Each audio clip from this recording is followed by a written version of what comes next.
Tupac says something about how girls never paid attention to me and now every single one of them wants to be with me. Now he says it in a different word that he uses. 10 years ago, no one cared about who PBD was.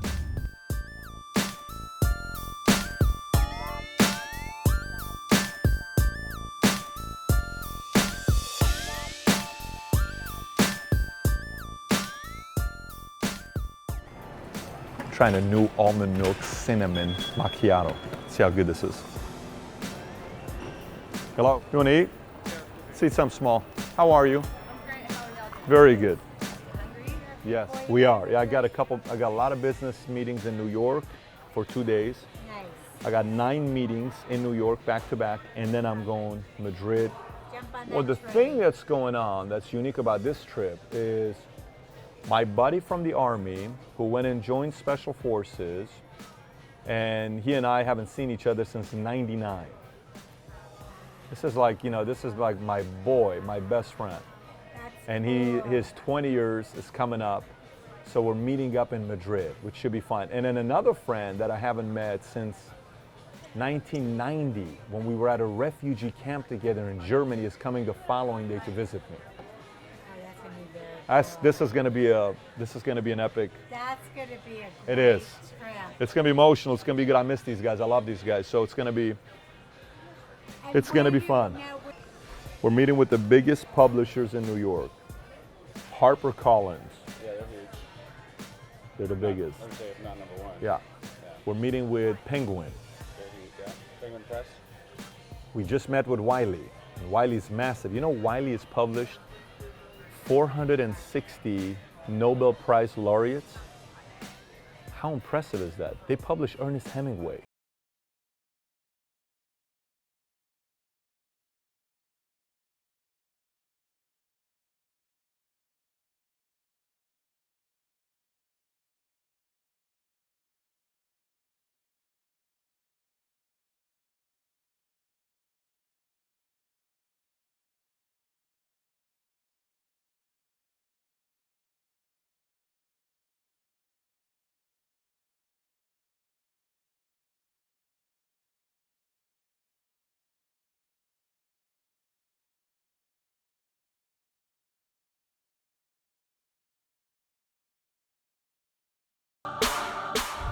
Good morning. I just want to remind you of one thing here.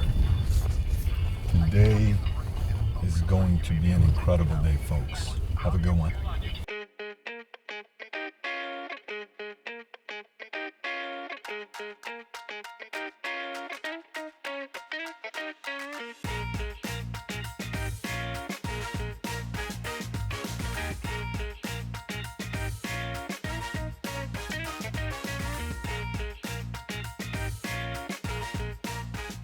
I mean, if you don't know how to handle contradictions in everything, in every aspect of your life, you're gonna have a very hard time. So there's a lot of contradictions in publishing. Self-publish or go with a traditional publisher. Well, self-publishing, you make more money, you control, you have the rights, you can do this, you can do that, you can publish it faster.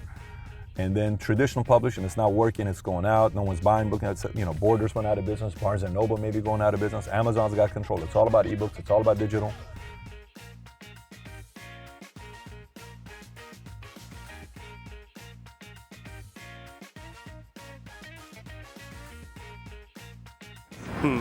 So the first time I made $100,000, I'm 24, 25 years old. He said, I'm gonna come here to New York. Good job, but I came with $3 grand. I realized you can't even get a Canali suit with $3 grand.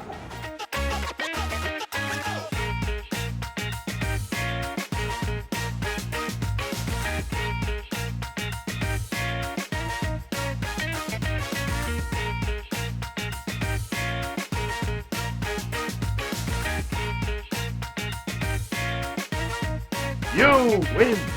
Perfect.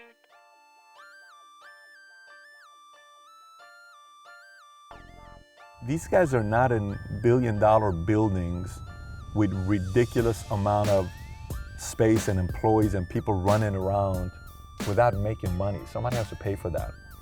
And you have to know that it's still all a mathematical business. Now, some of them are pivoting and making adjustments in the ways that they need to be doing to learn how to work with Amazon and create space and all these other guys. But there's still a business for it.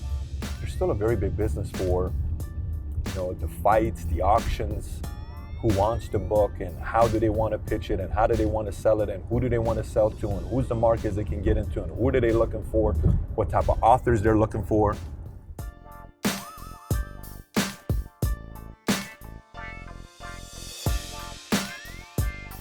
First time having caviar. Here we go.